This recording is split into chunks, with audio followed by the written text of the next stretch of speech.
Welcome to Journey Through the Gate, your paranormal portal podcast, as we delve into the many questions and wonders brought on by the supernatural experience. What's on the other side of the gate? Let's find out together.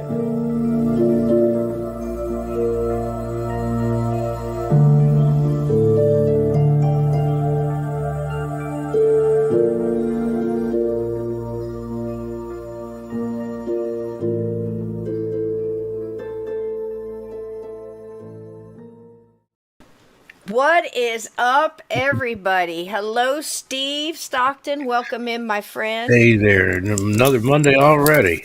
Wow. Where does the time go? I mean, it's almost Turkey Day. It's almost Turkey Day. What's on the other side of the gate? Mess around and find out.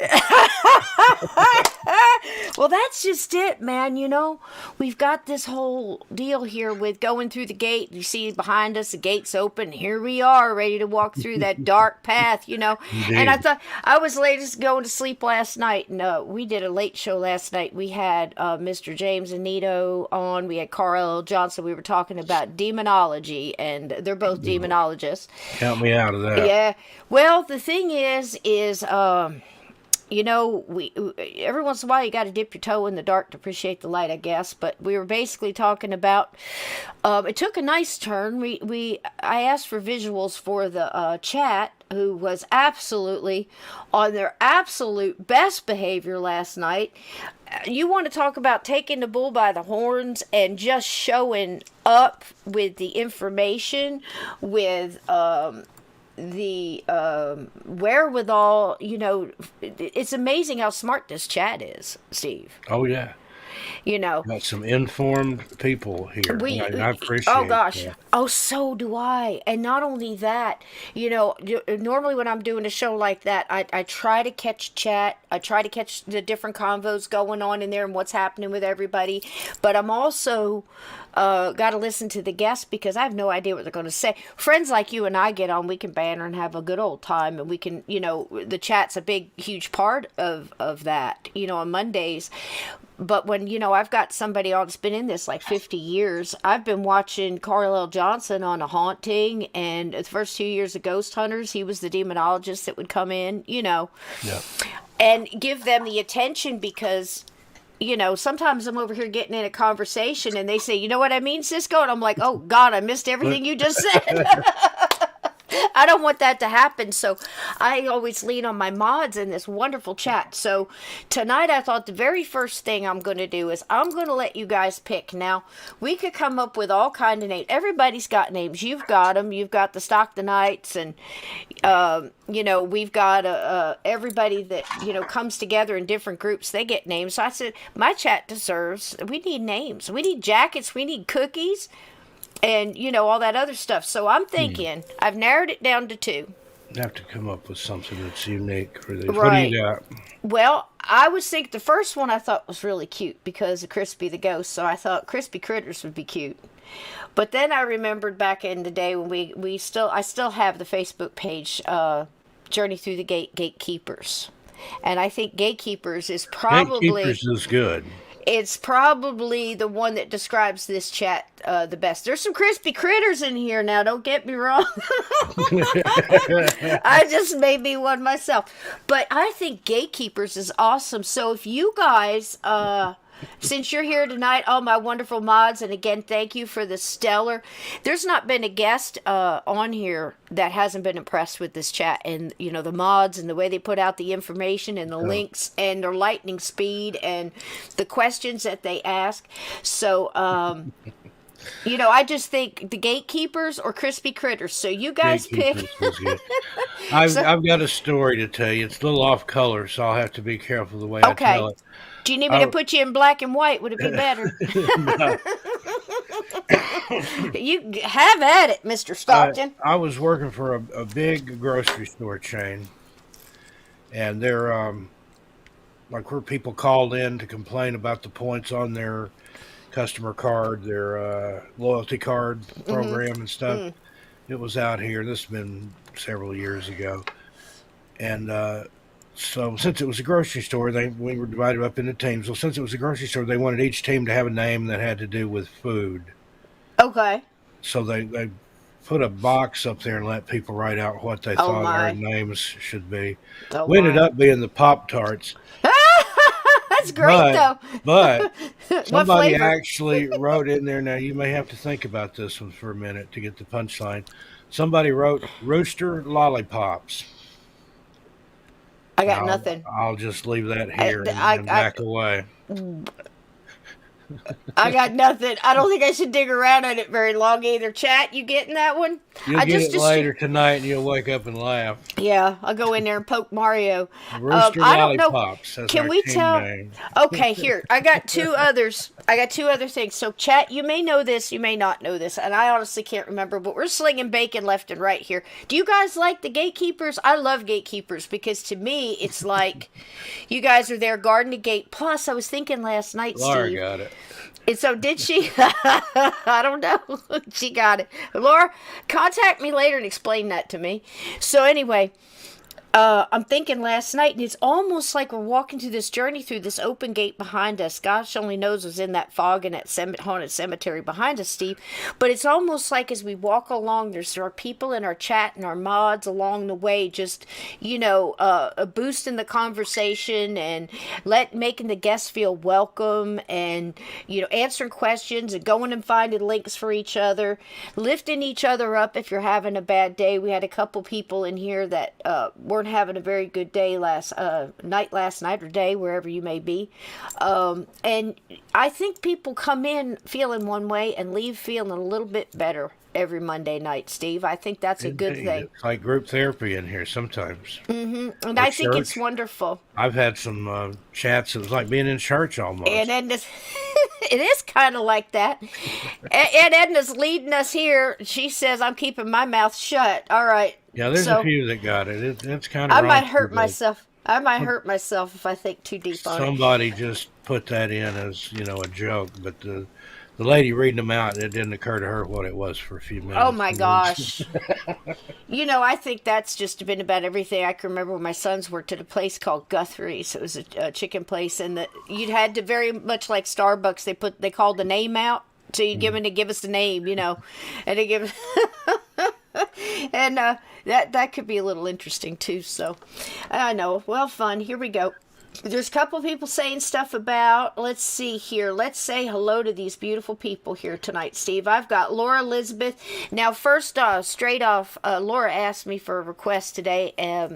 She is having a loved one is in trouble, and they need our prayer, and it is her pet cat named Fluffy. So if you could please put out healing vibes, love vibrations, and prayers up, please, for Miss Fluffy. And it is horrible to go through. Anything like that. That's why we got. That's one of the family. Oh, yeah. Oh. I care more about Mulder than I do some of my own kinfolks. Most 100%. of them, in fact. 100%. Mr. Dickens, since I can remember, God bless him, Mario. And I wanted to say something about him, too. But he said something about it. He was like, am I after the cat or something like that? It was like, he needs me more. You know what I'm saying? It's like, don't ever stand between a woman. Nope. There's a joke in there somewhere. I'm just going to shut my mouth. I'm going to take Aunt Edda's. Yeah. Y'all got that one? That's a little off color. Never stand between a woman and her. Put that one up there with the Rooster Lollipops. Yes. So God bless little Fluffy, and hang in there, little dude, because, Mama's worried about you. Therefore, if one of ours is worried and in need of prayer, we're all there. So we're there for you, love and sweetie. light for is it Fluffy or Mr. Fluffy or just Fluffy? I don't know. I didn't ask the gender. I guess either could be Fluffy, but the sweetheart is having a rough time. So lots of love to you, Laura, and to Cats are Fluffy. gender fluid anyway. I used to have a female cat named Mr. Kitty. So there Mr. you go. Kitty. Absolutely. Lots of prayers going up. We got Jackie Canella here, one of our Black Ops mods. We've Hi, got Jackie. Jeanette. Hello, Jeanette Sanchez. Yeah. How you doing tonight? We got Black Dragon, Chris Jarvis. We have Blue Heron. Of course, dear Laura. Hello, my unicorn sweetie. We got Maraid. We've got Divine Diamond. Hey, Oh Divine. gosh, Donnie Cho, how you doing, hon? Salvador Soto, how are you tonight? We just love my 16-year-old puppy. Honest to God, they're so close to our hearts, and lots and lots and lots of love. I had pets that passed away that I've never gotten over. I mean, No, when, me either. when I was a kid and stuff, I had an old 100%. hound dog named Amos that, yeah, just to this Sheesh. day, if I think about him, I want to cry. You know, just he was such a good dog, especially when you're a kid and have a dog that's just like Mulder's my constant companion Oh, and gosh, best friend yeah. right now. Though that dog was too when I was like 6, 7, 8 years old. Oh my God. And they're just so close to your heart, and it just seems like the time goes so fast. It's long for them, but it's short for us. He knew my secrets. He saw all the Yep. crap that my parents didn't know about that I did Ah! when I was outside. Awesome. We got Patriot. Hey, babe. How you doing, hon? They were doing so great last night with the questions, and Pseudonym was in here. Her and Kiwi are in the freedom fight out in New Zealand, so they wanted to apologize for not being here for the past couple shows, but they're actually out in the rain and the cold and everything else, and I've kind been of standing watching up for some their of that rights. Yeah. footage. They don't mess around over No. there. Nope.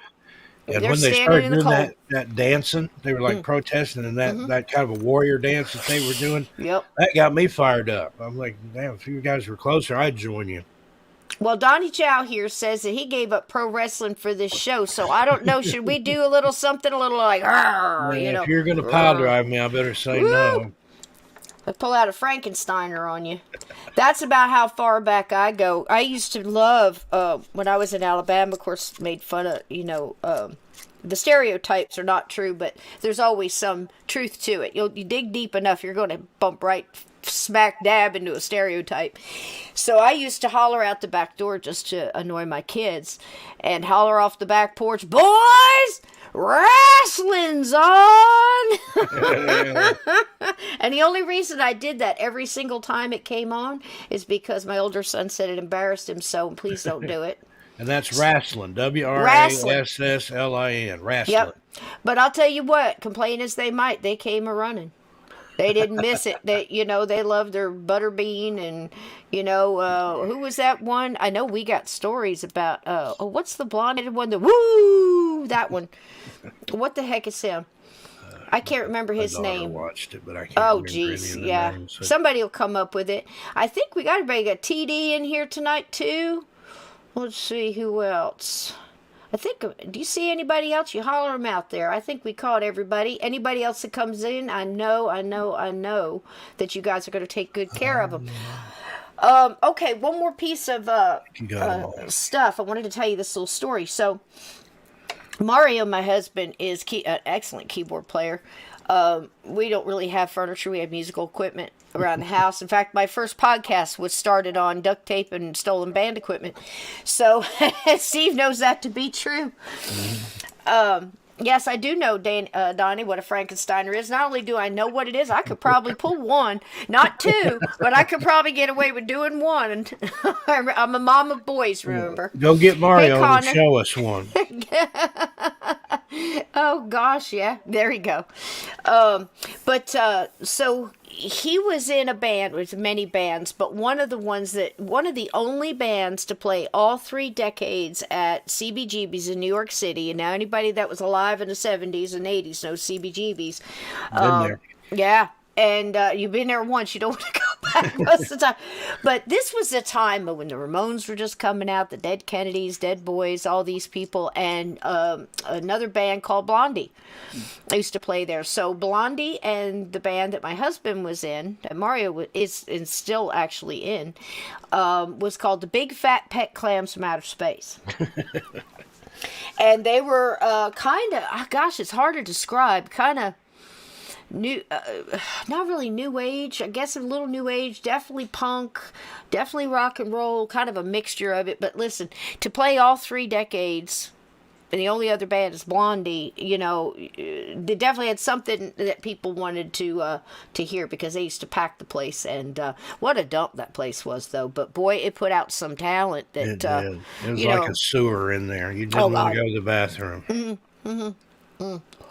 Oh, good. Fluff is now in bed with Laura, and all is serene right now. So we thank you for that, sweetie. Hello, Connor. Connor's in the chat with us tonight.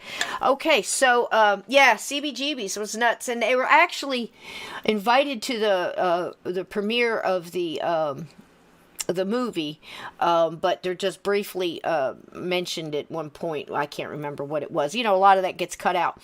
But anyway, I've seen the albums, I've seen the stuff, I've heard the songs, I know the guys, right? And we just lost the lead singer in this past year and a half, Gelbstein, so may he rest in peace.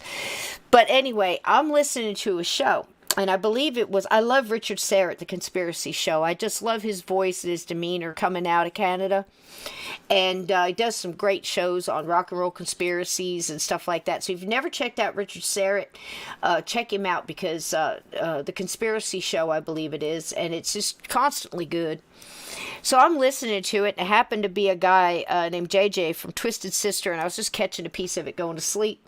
And all of a sudden he says, well, it was pretty good because we were about to get a record deal, but the guy said, he could only do 3 albums. If he does the 3 albums, then he can pull up a fourth, and we're the fourth. And he said, well, who's the other 3? And he mentioned some crazy stuff. It was something about like the Pope's speech at the something or other. I guess they put that on albums. And then it was another one that had to do with some other thing I never heard of. And then he said, some band called the Big Fat Pet Clams from Outer Space. And I went, what? And I was in the live chat because we were talking about Ramones and Joey Ramone and all that. And I remember when I listened to their demo album, and for a radio station, this is back in the 70s, early mid 70s. And I'm like, these, out of the whole stack, these are the only guys that are going to go anywhere. It was their very, very first album that was just cut. It wasn't even out yet.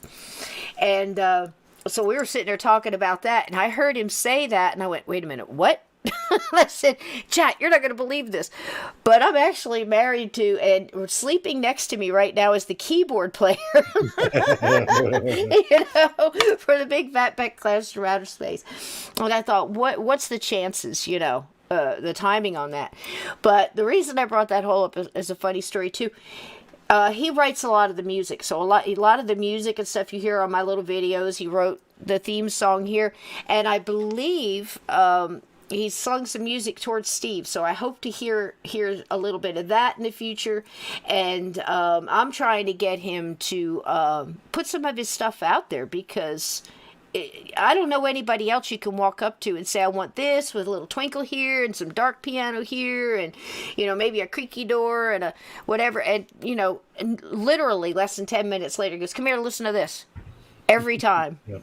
That's amazing. It's an amazing talent. So thank you, Mario. Thank you for all the music. And Spirits Rescue, I just love my intro and outro. And, I'll never change the music on that. Yeah, he did the same for me. I've got a new radio show coming up. I think it starts next month. Nice. On Aftermath FM. And Mario did the theme music for that. So stay tuned for that one. I'm not ready to make an official announcement yet, but I wasn't sure, so I kept quiet on it. But I just thought that it was so cool. I think it came out perfect. I really do. Yeah, it was great. I really do. So here we are tonight. I thought I saw Connor in here. Okay, and are you kidding me? Connor's here somewhere. I saw him running around back there. Are you kidding me? And Black Dragon. I just wanted to make sure I said hello to everybody tonight, because I didn't get to spend a lot of time with the chat last night. So have we chosen gatekeepers, guys? Is that a good one?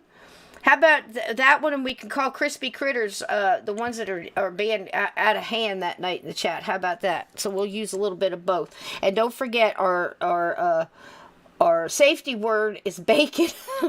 We're getting it all straightened out, aren't we? Our safe word is bacon. Is that what you said? Yeah, because next time I think we're gonna do some where we Patriots saying, yes, gatekeepers. That's great because you guys really are in control of stuff when I've got my attention someplace else. So thank you so much. Tonight I thought we would talk a little bit about phone calls from the other side, Steve. You know, it's creepy. I'm hearing a lot now with text messages and emails. I didn't get so much and pull a lot of stuff up on that because to me it's you know, unless you get real deep into the story and really look at all the different things, they're so easy to fake or whatever. Like we always say, just about anything is. But I stuck more with the phone calls and things like that. Some of them are from, you know, older times, landlines, and then some are now with these cell phones and stuff. Steve, I know you're hearing a lot about it too, right? Yeah, and I remember back when I was a kid, I think it seems like it was on an episode of The Twilight Zone or something like that. There's a storm blew through and a woman, like I think her power was out or something like that, and the phone kept ringing. And she would pick it up and hear people, like off in the distance, or hear people moaning or groaning and stuff. And then it turned out, in the end, the telephone lines had gone down in the graveyard up the road, and the dead were calling her. But I think stuff like that does happen. I've heard stories. Yeah. Like it seemed to be more prevalent in the days of the landline, but I have heard of some cell phone stories. There was a guy that got killed in a train crash, and his I've got phone a was little piece of that story. Absolutely destroyed. But the family got calls for like 2 or 3 days from his number. Yep, I've got that one, and I've got another one that you guys are probably going to probably let it open up because just like you said, I think about that all the time. But Ian here, for a second I thought it said I am myself, but it's Ian myself, correct? Is that what I'm saying? No, it's myself. Look at my eyes. I can't even say it. But anyway, he said we need hats and t-shirts. It's funny that you brought that up. We actually have them, but I'll tell you what. Since you guys like gatekeepers, I will design a t-shirt. I've got hoodies and all that with Crispy on them and the logo and all that stuff in TeePublic. And I'll promise next Monday I'll have that thing. So if you want to get mugs or a hoodie or a t-shirt and stuff, I have those. If any of you guys really like the episode art on any of the shows that we've done, just let me know, message me or whatever, and I'll put it on a t-shirt and you can get it. But the Crispy mugs are adorable. I got stickers. I've got, you know, the logo stickers. I've got all the Crispy stuff. I love the Crispy hoodies. It's TeePublic stuff. I mean, you guys know the drill. You know, it's nice. I picked them because I like their product. I have several of them. I love the canvas bags and stuff like that. But we also have the pillows and things, so you could get a Crispy pillow and, you know, hug it during the scary stories or something.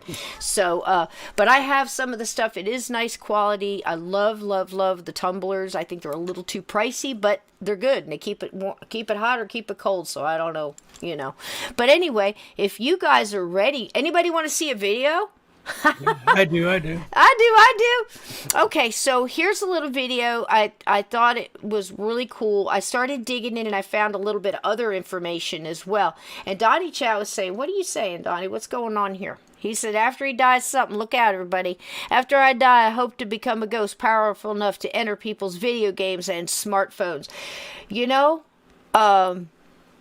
yeah, I mean, that might be very cool. You could absolutely have some fun with that, I bet. I had a dream once that I had died and I came back and nobody could see me or hear me, but I was able to go into a radio and talk through the radio and people could hear me. Isn't that creepy? Wow, that is creepy.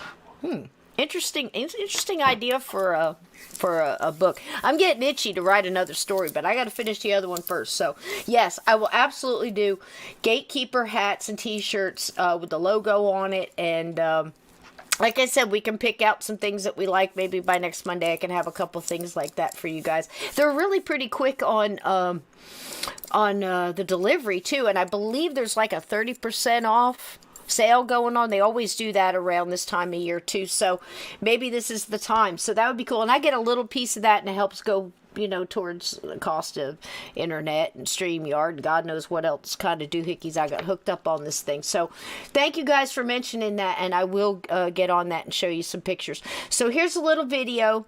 I hope you like it, and I think you're going to be surprised, because when you think about phone calls from the dead, I would say that this is probably the number one thing that comes up. I thought this was adorable. I just had to find a way to use it.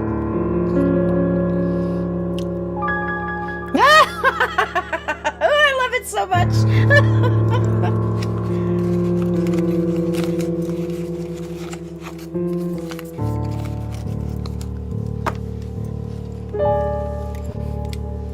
1964. I was 2 years old.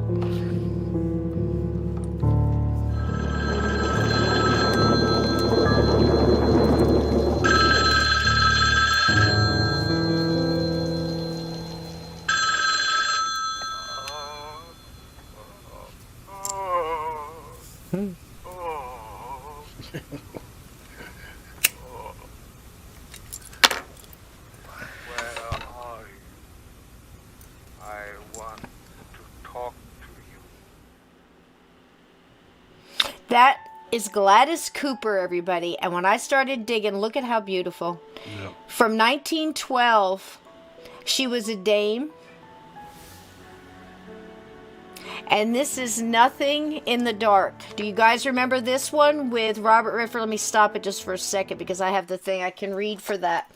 That was Nothing in the Dark. She was in 3 Twilight Zones. So I thought it was really cool. That was one of my favorites, and I never put it together that was the same lady. Yeah. You know? Remember this story? She lived in New York, like a sub basement. It was one of those ones you went down and under and into. And she never came out of the apartment. She was scared to death. And Rod Serling came out and said that, that she never left the room, and she was so scared to death. She had, won against it so many times, and she was so scared of it. She didn't want to leave her house or whatever. And Robert Redford shows up dressed as a police officer who's sick, and she lets him in. And at the very end, they become friends, and she's like taking care of him, bringing him hot tea and everything, and he's trying to talk her down and calm her about being scared about dying. And the very last Rod Serling says is, "There was an old woman who lived in a room, and like all of us was frightened of the dark, but who discovered in the minute last fragment of her life that there was nothing in the dark that wasn't there when the lights were on. Object lesson for the more frightened among us, in or out of the Twilight Zone." I just love that so much, and that's what this here says here. So let me put that back.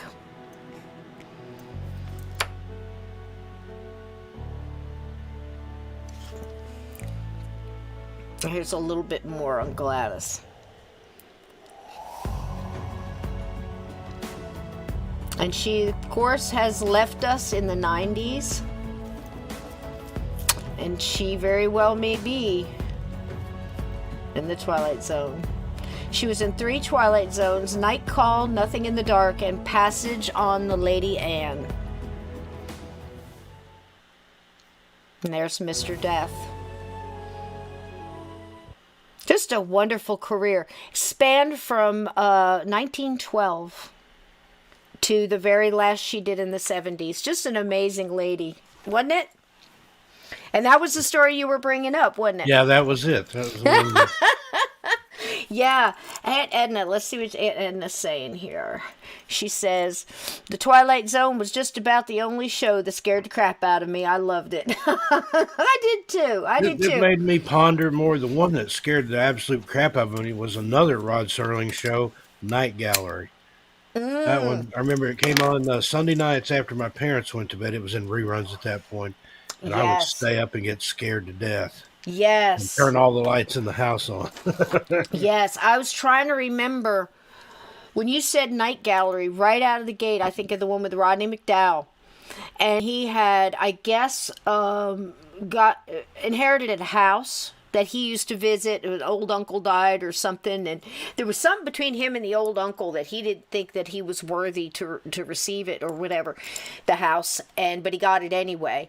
Roddy McDowall was a great actor. He did whatever he did well, and there was a picture of the house, and every time he went by the picture, it would change. Do you remember that? I remember There was that one. a grave where the uncle was buried, and then it was like the Then dirt the grave pushed was up. open. Yeah. Yeah.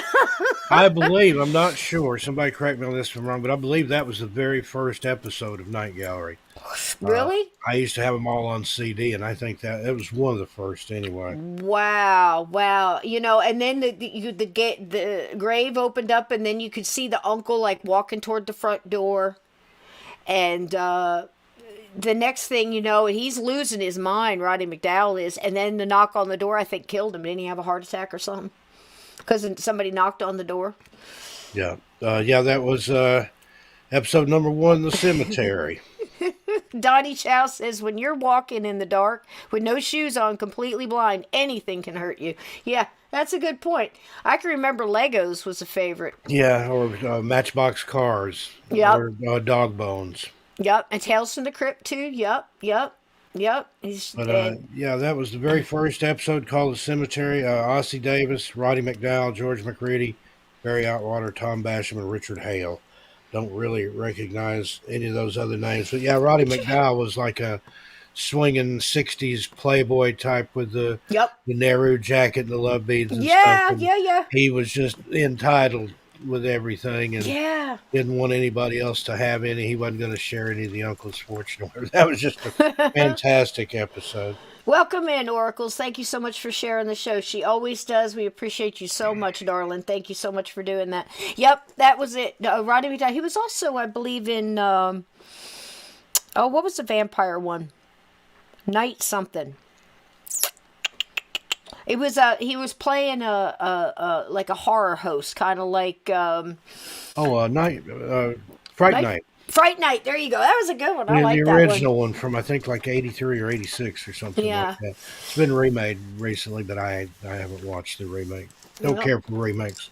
No, me either. I'd just leave the originals alone, man. Somebody was asking. I heard a 20-something person said that they were interested in watching old movies about court cases and stuff, and said that they forget what the first one was that they watched, but they said they watched the original 12 Angry Men, and I said I was so proud that they watched the original of that, the old black and white, because I'll tell you what, it is an amazing movie. If you've never seen the original 12 Angry Men, it's very good.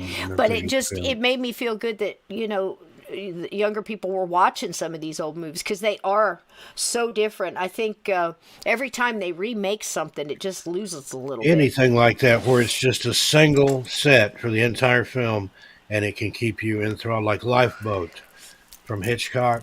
Oh, yeah. That's all it is these people in a lifeboat for the whole movie. But you just watch it. You won't regret it. Well, in my studies for looking for some other things, I do have a little bit on the Man on the Train, some very interesting stuff, because I found that an extremely interesting case. I went to probably 9 to 11 different sources on it, and each one, it almost like they did not change the story, but omit things from it. And if you dig, you find out how profound that case really was. So that's in the next video. There was a couple that I didn't put in the video, but you got your typical ones where this lady calls up, she's a salesperson, and she's a salesperson for a phone company. And, of course, the lady answers, and this is back in the time of landlines. The lady answers, and she starts telling her about it. She says, well, it's my husband's plan, and, he's fishing right now. You'll have to call him early in the morning, and he'll answer the phone. She says, but he's out right now. I wish you would call back and tell him, because the bill has been so high lately, because he keeps calling the grandkids in North Carolina, and, remember long distance, Steve? Oh, yeah. I mean, they would charge you by the minute. I got in trouble for that. And, back when I was a kid, just to call from Knoxville to Oak Ridge, which were next to each other, literally just up the road, it costs more. Long Yep. distance in-state costs more than long distance out-of-state. You guys missed, if you're young and you just, you missed all this. I mean, you used to be able to call person to person collect. You used to be able to call collect and, leave a message, and you'd have those people trying to reverse the charges and, add a baby, it's a boy, it's like, can I Yeah. talk to these people? And clicks, and he wouldn't have to pay. Yeah, I mean, my it was Uncle high. Tom used to do that when he'd travel back to Michigan where he lived. He'd call, let my grandmother know he made it back okay. He'd call person to person collect and ask for himself, and she knew that he made it back to You made it Michigan back. okay. You made it back. He was a Yeah. miser, though. Jackie said, Jackie, I do have a link to TeePublic. I don't have it on me right now, but I will send it to you before next Monday and next Sunday's show. I think next Sunday's show is going to be the Hoover House history, and we've got some announcements and stuff on that. We're going to have all the owners from the Hoover House here talking history, and maybe a tour of the house and some other things going on. I think that'll be pretty cool. Rob Guttro is coming back. We're going to do a holiday show with him. He might just pop in here on a Monday with me and Steve too. Steve, he just loves Steve, and Steve loves old Rob. So we're going to be doing that. But so the story was, she called up and she's talking to this lady, and she's telling him that, she wishes she'd call back because the bill is so high. And, they have some more back and forth and all that stuff. So lady calls back and the husband answers. It's just, well, I was talking to your wife yesterday, and she said that your bill was high and maybe we could do you some good. And of course, he said the magic thing. Well, I don't know who you were talking to, but my wife has been dead for over a year. And I really don't feel like talking about anything else now. So the person, it was told from the point of view of the salesperson who called, and she was just very rattled. I mean, it's rough all around on that because, she never got to call the guy back and say, your wife really answered and he's just thinks she's pulling some kind of a prank or something. So I think a lot of those probably are lost to something like that. There's multiple calls of, it seems most of the time you'll get either, I found this interesting, Steve. It seems a lot of people that are getting either things on the old answering machines back in the day. Everything would go on a cassette tape or whatever as an answering machine, and businesses still use them today, so they're still getting some. But of course, your voicemail ones and things like that. But it seems like there's a lot of them that are either getting static or this wind. Now, we know from the missing 411 and a lot of the stories you do on the missing, you get a lot of that where it says like he sounded like it came in on the wind was one way somebody just described from her dead brother, and she said it always sounded like wind first. And I don't know if you've ever heard anything like that, Steve. Yeah, I've heard some similar ones to that, and then like I said, with the static and the rushing wind in the background and stuff, almost like there's been conjecture. It sounds like the person was being taken up, like Yes. whatever nabbed them, they were taken up into the air, and they were trying Yep. to call and let somebody know. And a lot of times they don't say anything, but you hear that whoosh, like you The would whoosh. with the The wind. word. Yeah. Yeah. And then there's that one really scary one where the guy had called his wife, and it's one of the most chilling calls I've ever heard, where he's kind of gibbering or something like that. I cannot remember the name of the man right now or the case, but they later found him as a gentleman. He had too much to drink, and his friends dropped him off at a gas station, and they had his keys and wallet and stuff, so he couldn't drive or buy any more alcohol. And then he went missing, and he called his phone had called his wife's phone, and left a message on there. And you can hear at the end, it sounds like a deep, scary voice say, "Stop it," or something like that. But it Ooh. sounds the guy's like Yeah. he's having something horrible done to him. And that was the last call they ever had from him. And then they found his body somewhere. Oh my God. So it's Ugh. I mean, those have got to be awful. I think the ones that are probably most common too, from the Henry dead. McCabe. I just remembered the There you name. go. Henry McCabe. Let me Ooh, see if I can find a link to that, and I'll send it to you. excellent. I think I'd like to there's check it out. I'd like to. voicemail that you can play on here. Melissa says she misses rotary phones. I do too. I can remember the little chairs next to the little telephone tables, basically, they called them, where you had the little pad and you had the address book, and you'd sit there and you talk on the phone. And you haven't lived, teenagers today haven't lived till you've had to lay on the floor or hang upside down with a cord to the telephone and to have Yeah. conversation, go in the closet. I had a sister who used to get the phone and go in the closet with it and shut the door. Yeah. My grandmother had one of those little telephone tables, and I remember going, sitting there, because where she lived, I could call friends from school that I couldn't normally call because it was long distance, and I'd go and sit there on that little table. It's like a little chair with a side desk built into it, and then it had a place under the chair to store the phone books and things. Yeah, the phone book. Good old phone book, too. And yeah, when I was real little, we were on a party line. Somebody mentioned that, and everybody listened to all the old ladies gossip. I would do that. I would get on there and listen to the neighbor ladies and make rude noises. Yeah, yeah. Oh, okay. Andrew's here too. Hi, Andrew. How you doing? He says he's met Rob Guttrow 2 different times. He's a delightful individual, one of the best mediums I know, and very caring. I mean, he's got a great heart. I've seen, different mediums carry, their talents in different ways. Most of the ones that are friends of this show are just as delightful. I mean, it's just they've been through the ringer at this point, and they're just at the other end of it. They're just wonderful people.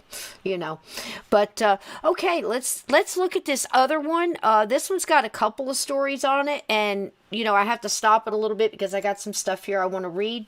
Did you find that link? Are you Yeah, sending I put it in the private chat. Grey Wolf is here. We can start the party now. There she is. Hey, sweetie, how you doing? We're talking about phone calls from the dead, and we also picked we're gatekeepers. Everybody in the chat is gatekeepers, and you can go back in the beginning and listen to how we picked that. It was between that and crispy critters there, Greg. Also, do you remember when people had a children's line? Like you'd be Yeah. looking through the phone book and it'd say Yes. Bob Smith, and then underneath it'd say children's line. People would get a separate line for their kids. Right. So if you needed to call your friend, they've got their own phone. Gosh. I had one of those, and I had the model That's phone I crazy. had was it's called the Princess phone. Do you Yeah, remember those? the They long were thin the line. long thin ones Yeah. with the thing on God. the thing on top and the dial. I remember going into Ma Bell, and you remember when you got to pick out the color of your phone? It was a big deal. Yeah. Tried to match that avocado green to the paneling in the They had kitchen. the avocado green and the burnt orange and the was it the sunflower yellow or something like that back in the 70s. Oh, And look here. They had the Princess phone, they had a desk phone, and then they had the wall phone. I think that was it. Later on, they got a slim line that would sit on the table, or you could hang it on the wall. If you flipped a little hook, it would hold the receiver. Grey Wolf wants to be a gatekeeper. You are a gatekeeper, darling. And we have hats and t-shirts and hoodies on the way. We are going to design our own. You guys get to pick the design and everything. I'll do 3 of them and you guys can pick, okay? And again, I got no problem putting up a design for one person either. It's print on demand. You can have anything you want. Just about anything. I'm not putting any of those, what'd you call them? Chicken rooster danglers? I don't want any of that on there. Rooster lollipops. Rooster, yeah, we don't even know what that is, Gray. Some people do, some don't. I don't. The way y'all are laughing, I don't want to know. So here we go. Here's another video. I got a little reading on this one, but the reason I did it that way was because I didn't want you guys to miss it, because one of the stories in here I just find is absolutely phenomenal. But here we go. Another video. I hope y'all can hear. If it's too loud, let me know, okay? All right, here we go. Oops, wait a minute. I started it in the middle. Hold on, let me fix that. Golly. I was doing all kind of techie things last night. I blamed it on the demons. I told them they could. I put everything I had out too, man. I put holy water everywhere and all kind of other stuff. It's creepy. I'm telling you. The I don't. demonic stuff. I stay away from it. I do too. So here we are.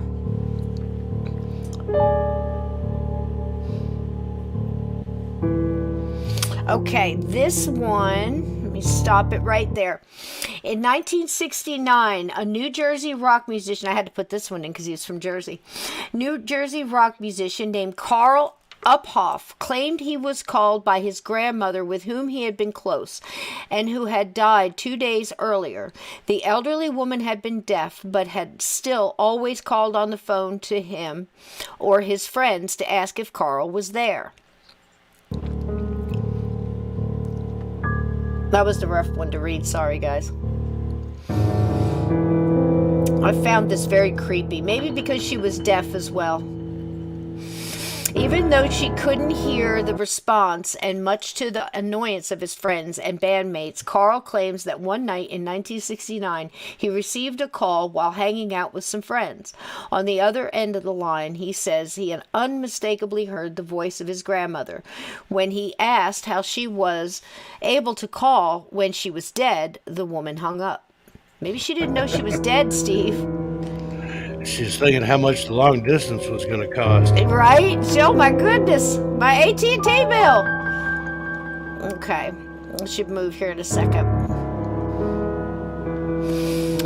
Over the next several days, there would be numerous calls of this nature, and each time Carl asked her where she was or how she could call, the line would go dead. Pun on words there, I guess.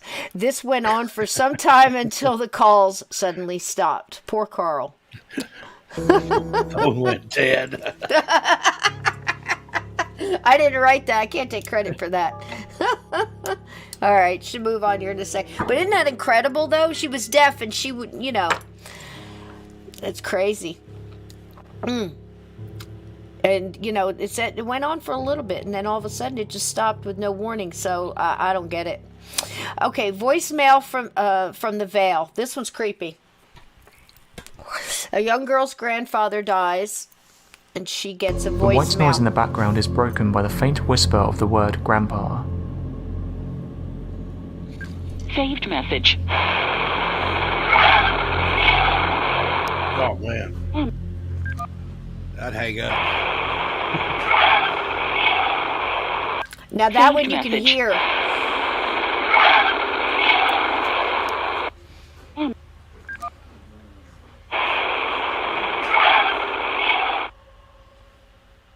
Incredible.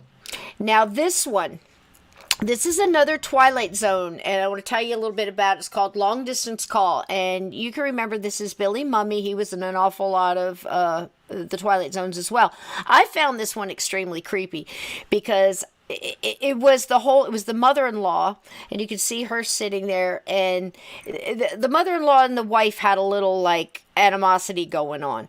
So anyway, the grandmother here, really fond of her grandson, as you should be, but what she did and what she would say all the time, dinner table, and these little shots across the bow kind of, was that she didn't like the fact that her son married her daughter-in-law. So her new son was her grandson. It was very kind of a overbearing thing going on. So it's his birthday, and you guys pretty much probably can remember the rest. She gives him a toy telephone for his birthday, and you could kind of through this whole thing see the buildup of stuff between the mom and everything else. So he gets the phone, and she tells him now he can talk to his grandma anytime he likes. So what happens that night? She dies.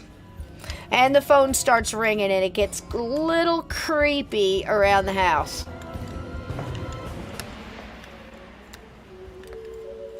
The mom hears the boy talking on the phone. Come over and play.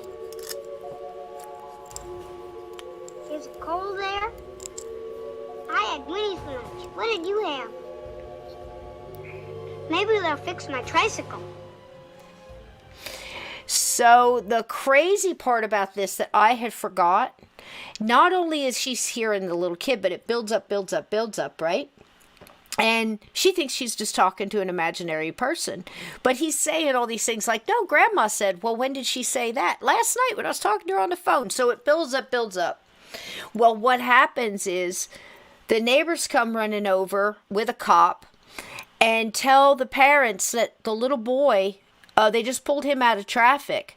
And when they stopped the little boy, the cop he's carrying the boy, and he didn't get hurt. But the boy told him that he wanted to go be with his grandmother. So what the grandmother is telling the little boy is, come join Grandma. And the mom lifts the phone up, takes the phone from the little boy here next, and hears the grandmother saying, come be with me, be with me, like jump out the window, do these things. And that's horrifying. So this is what happens.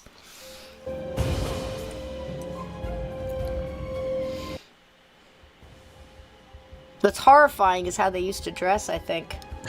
Those peignoirs.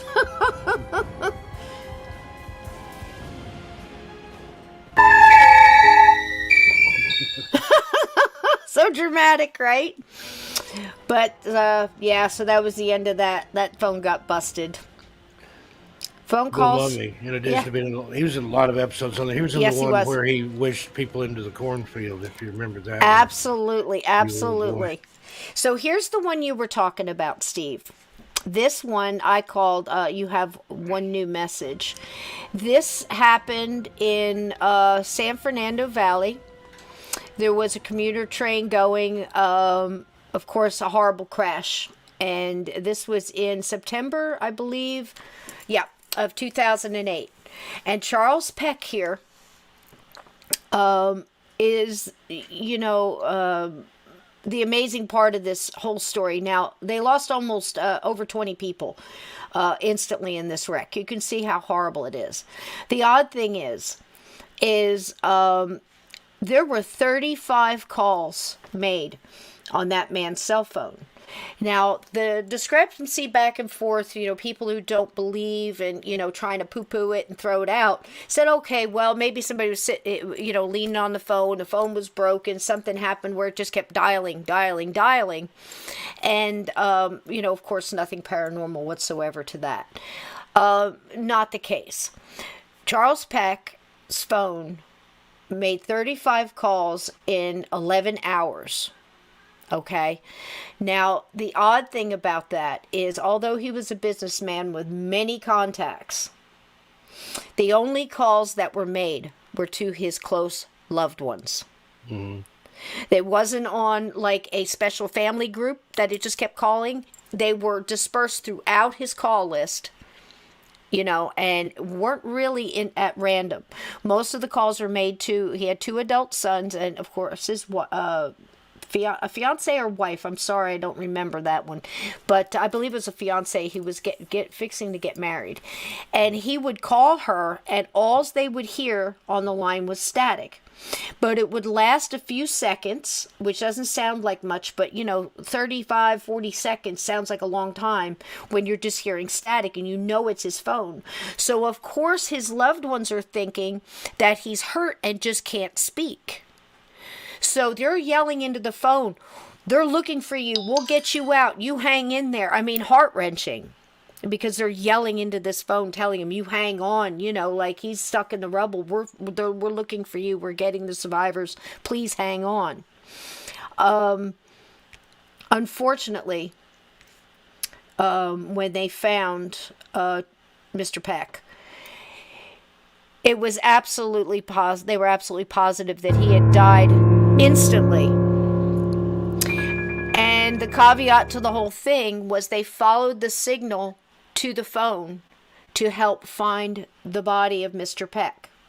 They were, getting on the signal of the phone. Again, when they found him, they knew that he had died instantly in the crash and could have never made the calls.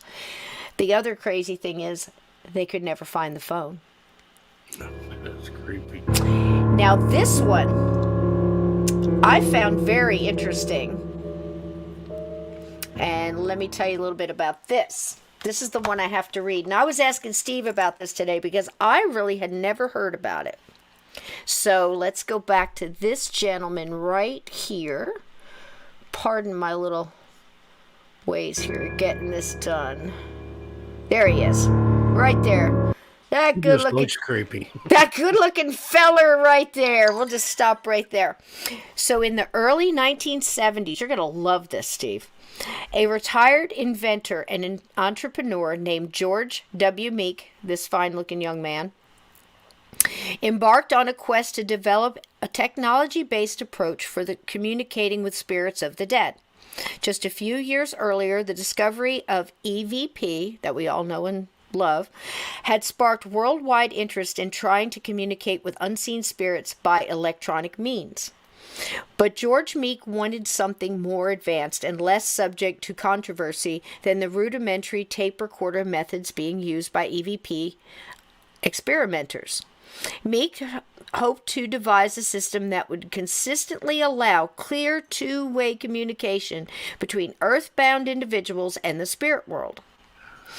Meek and several like-minded colleagues formed a research group called the Meta Science Foundation. Had you ever heard of this, chat? The Meta Science Foundation. I hadn't.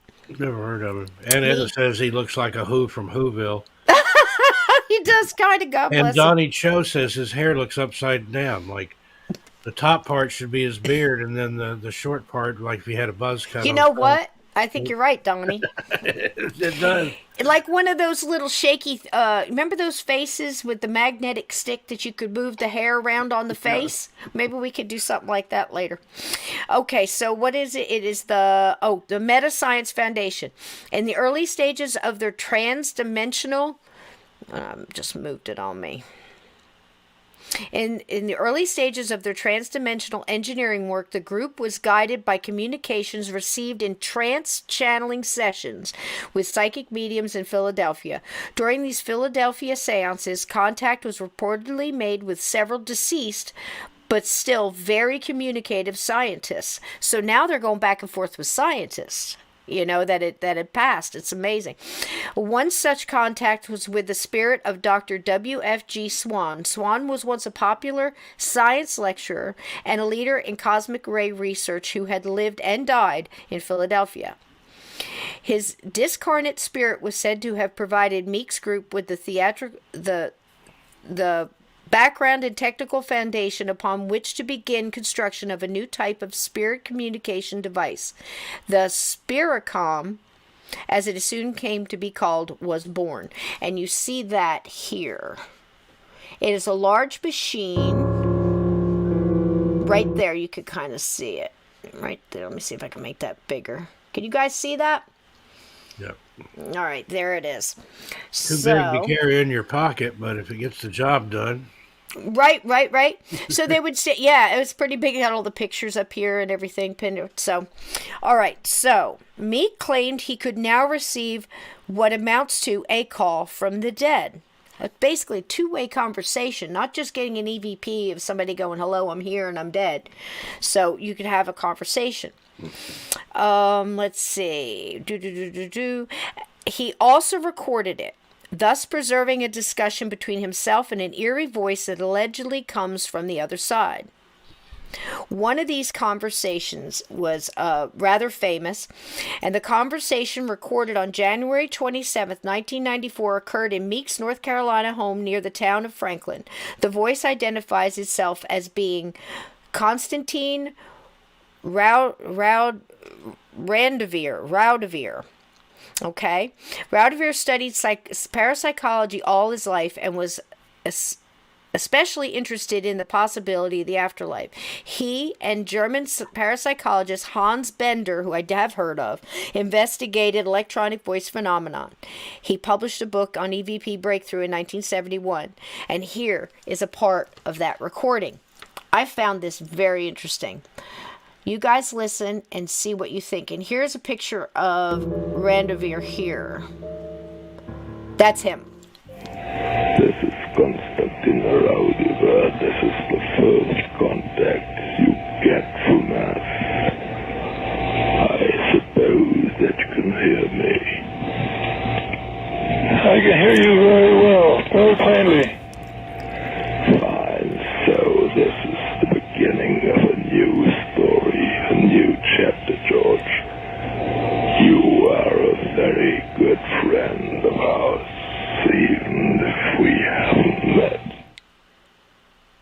Nope. about that? Nope. Big box. Nope. I got to Goodbye. I got to chill. Listen to that. Like, yeah, whoop, hung up. Crispy says Sorry, goodbye. wrong number. Is that not incredible? So basically, he says to him, hold on, let me see if I can find it one more time. He says at the end, "You are a very good friend of ours, Even though we haven't met." Yeah. Listen to that last piece again. You can hear me. I can hear you very well, very plainly. That's George. Fine, so this is the beginning of a new story, a new chapter, George. You are a very good friend of ours, even if we haven't met. Click. Click. Bye-bye. Bye-bye, Crispy. Well, how about that? That is trippy. I think that's really trippy. This is the beginning of a new chapter, George, he says. And the part about you are a very good friend of ours. Yeah. Even though we haven't met. More of them there. Makes you wonder, did it work, or was there a ham radio guy, that lived across the street that was messing with it? Because I've had that happen. I've had CB or ham radio come through the TV speakers before. Breaker 19, what's your 20? Like, wait, what? Look at TD. Look at what TD says. Sounds like one long bell. It's the guy who, but he wasn't the first scientist. There we go. Tell it, come Steve. up with something like that back in whatever year it was, and I don't remember the year. I don't have either. it in front of me. But our friend, mean old bastard, Thomas Alva Edison, had decided he could make a device that would talk with the dead. He patented it. There's a patent out there for it. It doesn't explain the inner workings and stuff, and I forget what he called his. But then it was never mentioned again. And there's some conjecture that it actually worked, and it scared the old man so bad that he ordered it destroyed. Which, that to me, that would be hard to believe. Edison was up to anything that could make a dollar. He had his research lab there. Where was it? Somewhere in your area there, Cisco. I think he was in Orange, New Jersey. He had full of technicians and what he called his muckers, the people that worked in the lab and did the dirty work. They were the ones that really made the discoveries, and old man Edison would claim it for his own. So I wrote a story once, and Cisco's read part of it. I was turning it into a film script about supposing that it had worked, and the mucker that he gave it to destroy it, instead of destroying it, he takes it and runs off to Hollywood with it. I think that'd be great. That's a great story. You got to finish that story, Steve. That's great. I had guest appearances from all kinds of early Hollywood, Bela Lugosi and Boris Karloff and other people appearing in there. And the guy went to California and basically became a guru with this box, and he would help people guide their careers. It says, Ian says that Edison was trying to disprove spiritualism. But the creepiest one that I mentioned, Donnie shows, there's the Titanic effect. They call me an old bastard. Will y'all put your lights on? How many people get their lights flickering right now? But we know you didn't invent the light bulb, Edison. I never had it happen. My daughter had a toy cell phone when she was a baby. This would have been like 92, somewhere around in there. And it was one of those that just would not shut up.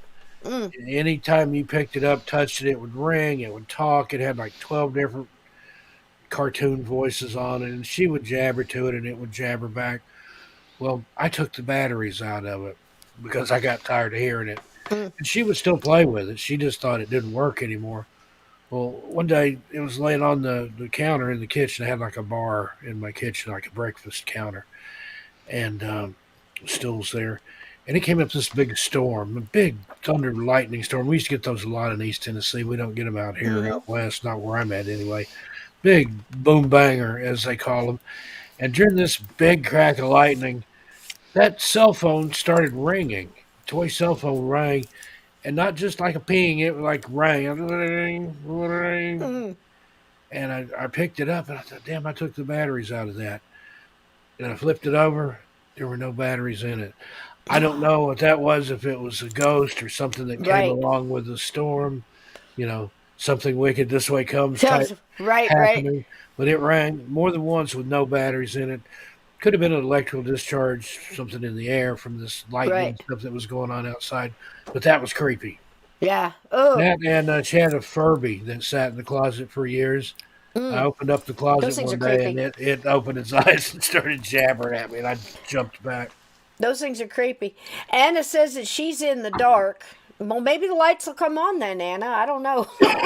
It's like when we talk about the black-eyed kids. I was at work the other day and I was telling, I can't remember how we got on the subject of it. They ask me so many questions now. They'll just like, hey, Cisco, do you ever, tell us about, do you ever heard something called the Hat Man? I'm like, yeah.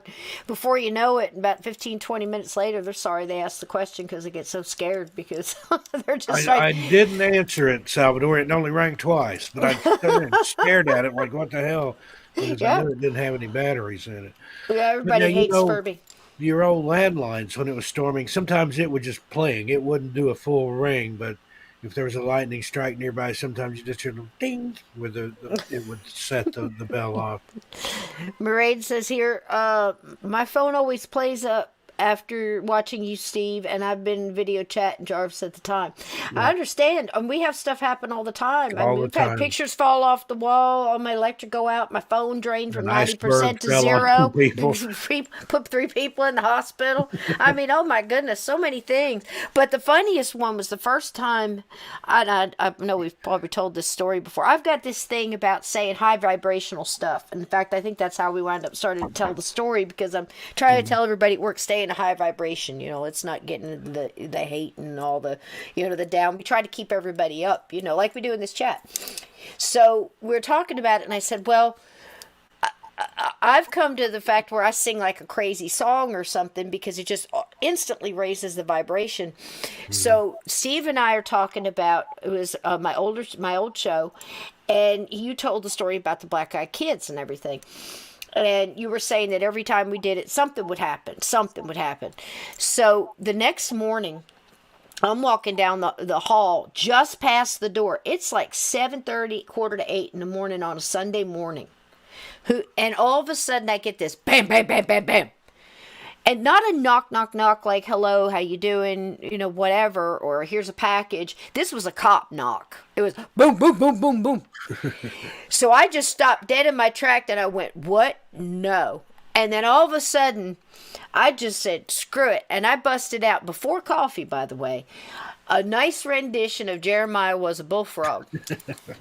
And I'm singing, Jeremiah was a bullfrog. And I mean, I'm, just going and dancing and stuff like that, trying to raise a vibration, because I knew in my heart, when I opened the door, black-eyed kids were going to be standing there.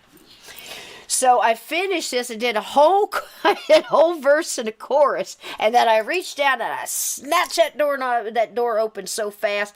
And guess who's standing there?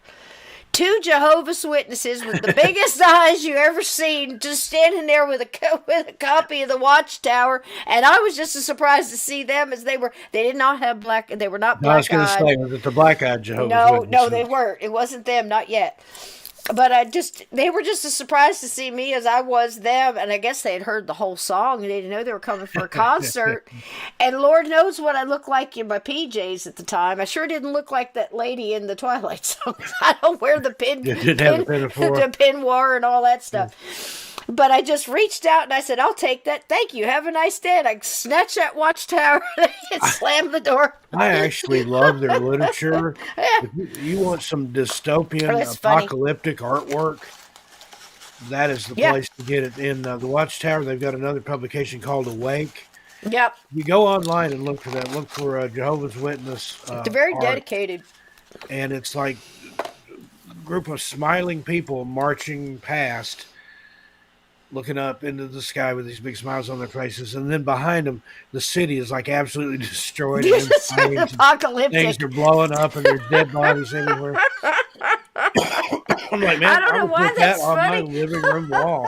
I would put that on the wall to invite people over to see it. No offense to any KW in the crowd. I love you guys.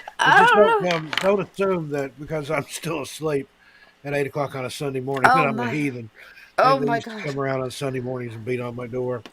Oh gosh, that's so funny. I mean, there's so many. We should just do a night of that funny Jehovah's Witness story. I'll tell you what, though. I mean, I've got a lot of friends who are, and Like they're that, extremely devoted, and the they stuff are. they They're do, I devout. could never do.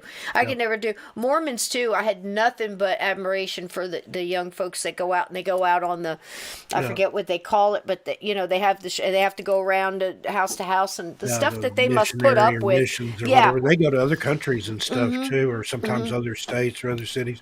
The thing I admire about them the most, they believe you should have at least 2 years of food stocks on hand. So if the crap ever hits the fan, I'm going to go to my nearest Mormon neighbor's house and stay with them because I know they got plenty to eat. There's somebody I've never seen this person. Welcome in, God. God's here, and says that he thinks the spear calm. The guy on the other end can hear him puffing his peas into the mic. Surely spirits don't have breath sounds. Fake to me. That's a good point. I don't know. I don't know if these guys sat That one, around it sounded too good to be true to It me. did. And the thing was, though, that's creepy. It's like it was 20 something years after the guy was dead. Yeah. And you wonder, I often wonder about that too, because I know many paranormal investigators, and there's many in this chat. And, your buddies and your friends with somebody, you say, hey, look, if something happened, in fact, this happened just recently. Sorry, Where- I thought of something. You thought of something? You want to hear funny? Laura just messaged me because I was interested. I thought maybe it was something about Fluffy. And she just puts 2 words on there. She's explaining to me what your rooster lollipops are, and I thought she was cussing me out. I'm like, "What's going on? What You is saw like, me. What did you do? What did you do? I'm sorry. Like, why are you cussing at me, Laura?" That's funny. But hey, God, how you doing?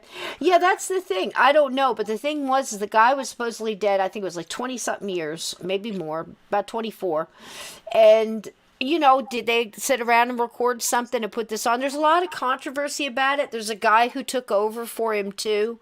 That's got to get it. But there's a lot of people who do this. Huff is another one that does it. Has the communication back and forth. He's got a spirit box, Frank's box. A lot of these things are very similar. I would have to been in the room, getting that clear thing back. It would have had to answer me. Then again, ventriloquism, just so many other things, magic, I've seen, like we said, we've seen a lot of magic and, gosh, I watched what's his face make the Empire State Building disappear. I can't tell you, what might be, he's got rooster lollipops up here. That's funny. You were the men tonight as well. Yeah, Ian, that's true. That's something I could see somebody like Brian Bowden doing. It's like recording something and giving it to somebody. And he said, if anything ever happens to me, play this back and pretend it's an EVP. Can't you just see Brian doing something like that?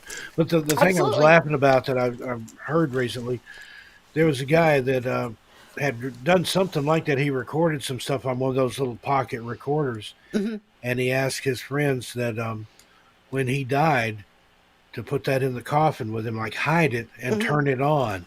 So they're having a service for this guy in a church. They've got him laid out there.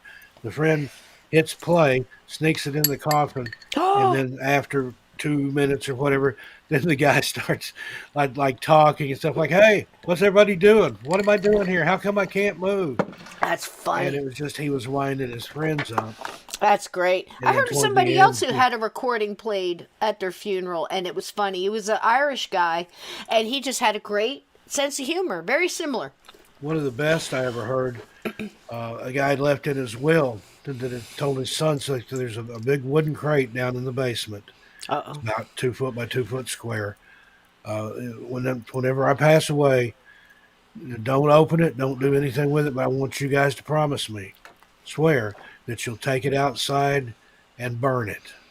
So they, the old man passed away. They went down to the basement of his home. They located this crate that was boxed or nailed all shut and everything. And they're like, what on earth did Dad have in here? And they were curious, but he had asked him to please respect me and don't open it. Take it out in the backyard, douse it, set it on fire, and just forget about it. Well, they went out there, did that. They built a bonfire, put this crate in it, and as the crate started to burn, suddenly it erupted in fireworks. He had packed it full of like Oh, Roman candles and pinwheels and cherry bombs oh, and all wow. this just as a final ha ha ha. Ha ha ha. That's And funny. on his played a joke on his sons from Uh, beyond. yeah, that's pretty cool. That's pretty cool. Did you ever see that one video? Maybe we'll pull it up in a future show, but you remember how when they used to do I think in some countries they still do this, where it has a window in the coffin, so you can kind of look down. Well, this guy was in the hole, and they're saying, all the stuff, and you can see the hand come up and like wave. I'm like, what? And some people thought it was a rat. And I'm like, well, first of all, there's a rat in there with my dead, that's not very settling. But it looks like a hand, and they're waving. I don't know if anybody's seen that. Andrew was saying something here I wanted to check in on. Oh, Andrew, we're definitely doing those trucker stories too. That's going to be a future show. Every time I see you, I think about that. So many good trucker stories. And see if you can get a hold of Annie Wilder. She's Oh, got yeah. a book We'll of get her trucker on. stories. We'll get her on. When I did my overnight stay at Malvern Manor on Father's Day back in June of 2019, we had about a half-hour conversation with my old man in the attic at Malvern, LOL. Yeah, I mean, that's it. I've had conversations. Steve has. We've all had our experiences, and when you're in it and, everything went, everything that was going on around you at the time, you can say, hey, look, we were nowhere near the flashlights. We had 2 flashlights going on command, going off on command. The EVP meter was going up and down. We got words on the obelisk. We got this over here. We got something on Fleur. We got the stick figure, whatever that is on the pictures. You get all that stuff together, and people will still say, well, it was probably this or wishful thinking or something else. For the people who don't believe, nothing is going to ever, convince them until something happens to themselves. And I've seen people be in the same room with amazing evidence, and they're just not going to accept it. Skeptic is just a person that hasn't had the strong enough experience yet. Right, exactly true. But I'll tell you, these phone calls from, I've had a couple of experiences that way. I've tried to tell people too that phones are real big on energy. A lot of people, now this isn't paranormal at all, but it is metaphysical. It is supernatural.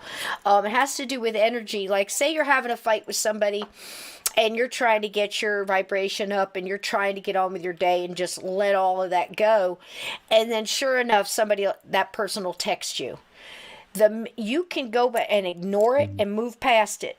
The minute that you push, accept and start to answer back, that's like you giving permission for that person's energy to come into you again. Mm-hmm. So it's going to rattle you. It sounds crazy, but it makes sense. So you just rebuke that away, because energy, again, is going to come through stuff. It's going to come through laptops and phones and televisions and radios and just radio waves all around us all the time, and all kind of, magnetic everything. But the other thing is, I worry about these shows and stuff like when they do Exorcism Live, or whether it's fake or not. If there is anything in there, it can get through. It can jump. It can really jump through the TV. It can jump through the radio. It can do whatever. I've known people that started having trouble after watching a show about something, then started having things happen in their home. Mm-hmm. Whether it was a live show or not. Yep. And it can get through.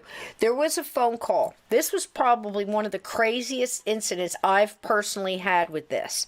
Now, there's, I don't know who, and Tony will back me on this, Tony Bruschi. I'm friends with Jenny and Tony, been for years. And Tony was a radio host who really loved Art Bell, who didn't love Art Bell. And you remember how Art Bell used to do his Ghost to Ghost every Halloween. And people would call in and tell ghost stories. So Tony really liked that, and he did that on his, he was just a radio announcer, for a rock and roll station. So he would do that on Halloween in kind of honor of Art Bell. And he really liked doing it. And then eventually he got a ghost show called Real Ghost Stories Online. And he would ask crazy questions, and like he didn't understand sage, and I'd call up and explain the sage, and he didn't understand something else that somebody went through, and I'd call up and try to explain what I thought. So we got to be really good friends over the years. And this one guy would call in. Now, you never know about these call-in shows and stuff like that, Again, I know Tony and Jenny. They don't fake stuff. They don't need to. There's plenty of calls. There's plenty of stories. And, there no, no risk of running out of things to talk about, There's no need to do this. And they were doing great on the show. But this guy called in. His name was Richard. And a series of about 6 calls, you really started getting to know his situation. And the short version of that is that he had moved into a house in West Virginia, and it was an old farmhouse, and he had a young child, and they started seeing things, little things like would amp up.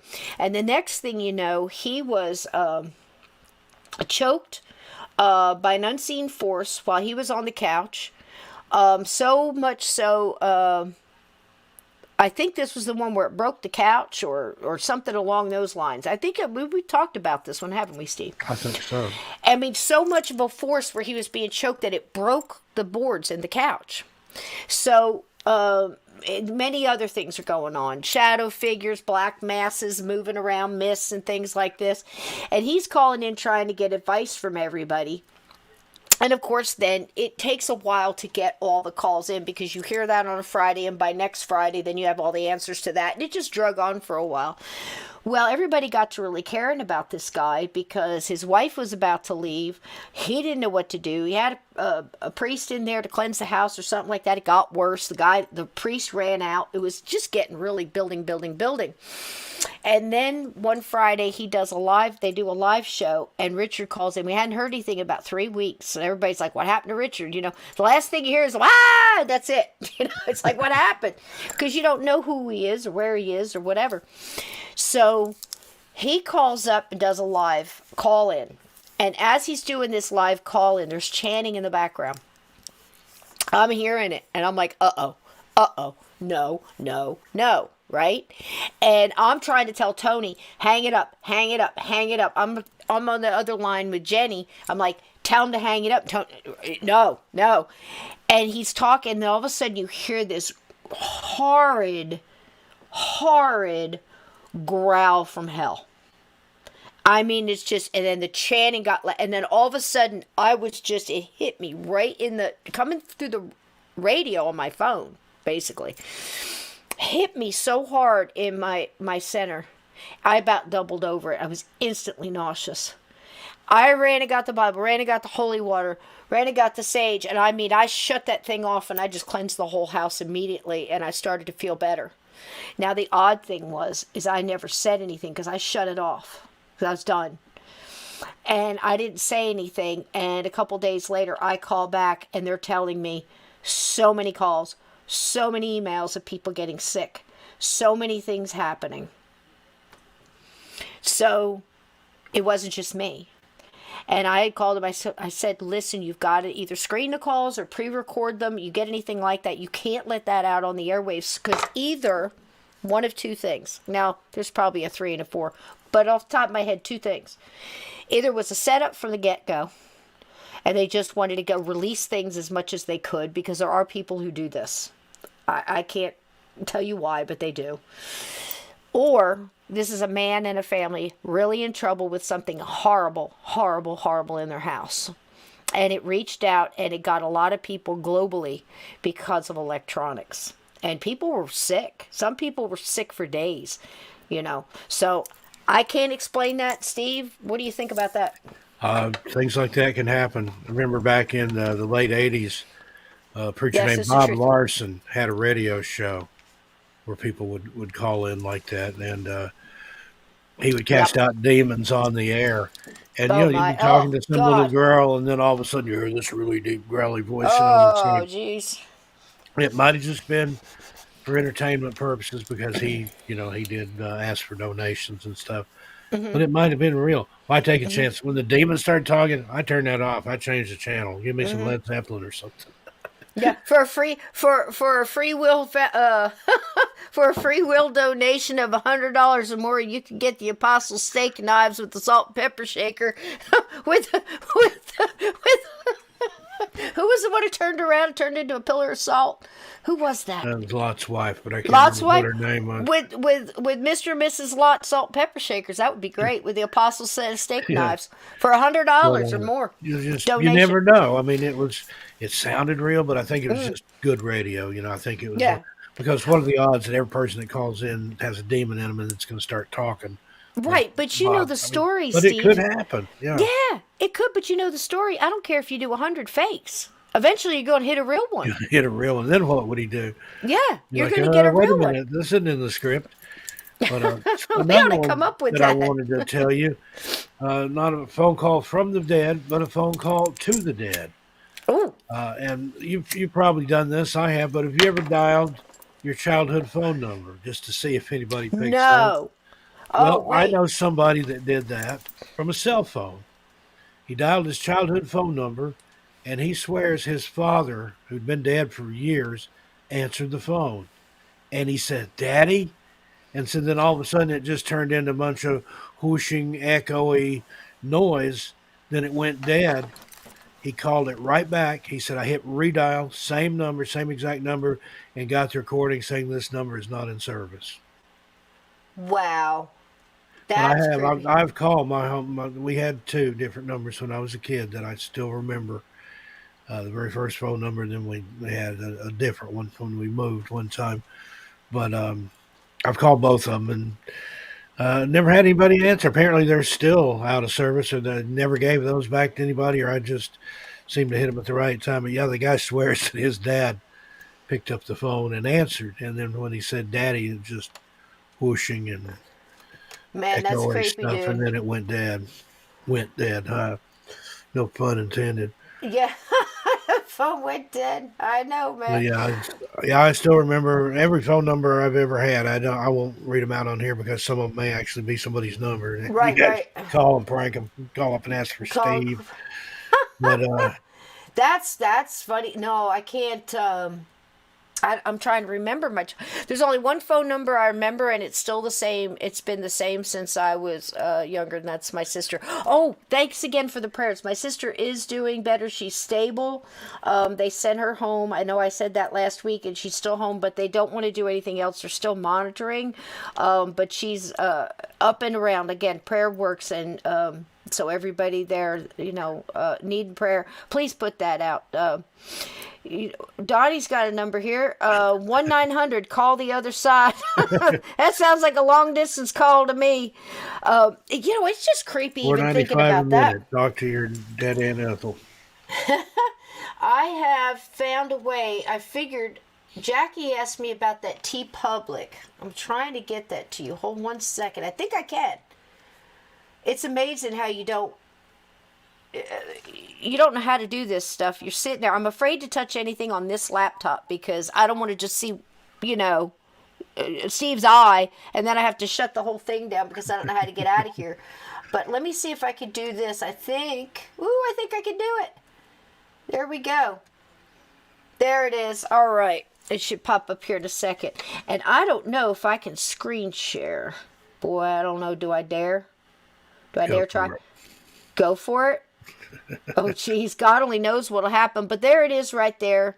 It's the TeePublic. And I just checked it. It's a 15% off right now. So like I said, there's a few things there. There's a couple episode art. I hadn't put up anything in the past couple months. But there's some good stuff on it. Yeah. I like where you got Crispy peering from behind a tree. Yeah. And the red circle around him like it's yeah. You put your address in there, you can get a 15% off and exclusive early access to Black Friday and Cyber Monday deals. There you go. Don't delay to check it out today.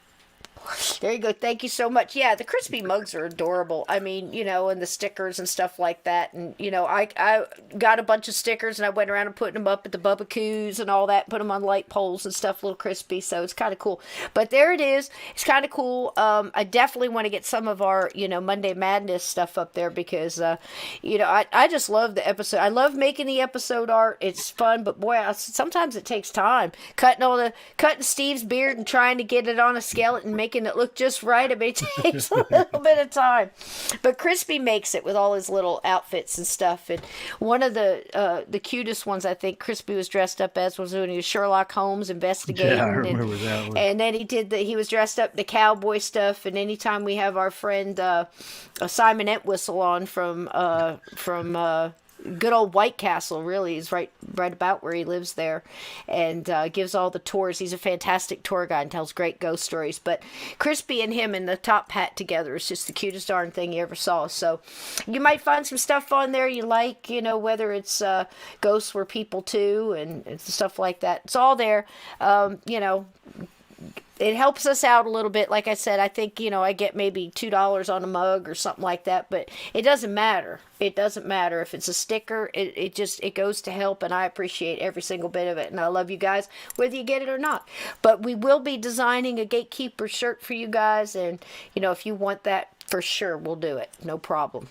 But, yeah, that was creepy. The calls across the thing, there's so many of them, but most of the time it's just somebody trying to say, I think like that grandpa one. It's grandpa. I just want to let you know, not a ghost, or maybe it was, but when I was a floral designer in Alabama, I was working for a little place called the Country Corner. Boy, was it ever. And, but they did a really nice job on, the stuff that went out of there. So we had a lot of Southern, traditions that are different than, in Jersey. I think anywhere you go, you're going to have that, where like you have door badges and stuff. If somebody passes, you make a door badge and it's just like a dark wreath that goes on the door. You don't see that up north. Lots of banners on, funeral stuff, that I think the longest one ever, I think everybody just tried to outdo everybody when you put the banners on the funeral sprays and stuff. So it would say, from the choir and pastor at, Our Lady of the Lake, Church of the Rising Sun. And, it's just going down this long banner, it's like $75 banner, spray with this long, from 130 something people. You'd have that. But you also had these. To get sponsorships. Sponsorships, right? Yeah. But the strangest thing was this one request we had, and it was called Jesus Called Me Home spray. I was just sitting here thinking that.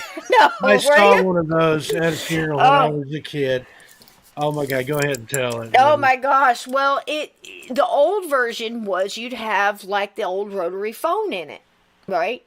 Or, then like Steve mentioned, it'd be the princess phone. It was a little plastic princess phone and the little banner, these were letters they'd stuck in there. Oh gosh, man. Said, Jesus called. Jesus called. That's it. Jesus called me home.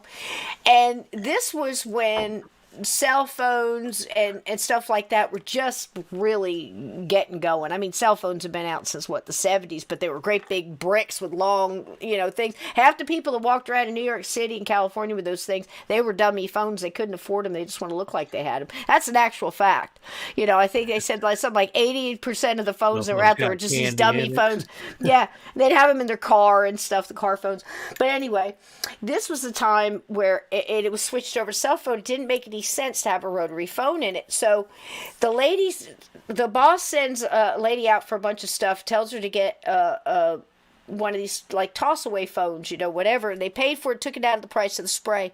And they got it all in there and they got it all set up. And darned if the damn thing didn't start ringing during the funeral. It's Jesus. He's looking for you. It's ringing and the pastor's just up there talking louder and getting more, it's just, oh gosh, we got calls on that, boy. I think they tried to sue the... Don't blame me. You said Jesus called. Well, there you go. He called. Oh, that's a good question, Donnie. You know what? I've been happy in both places.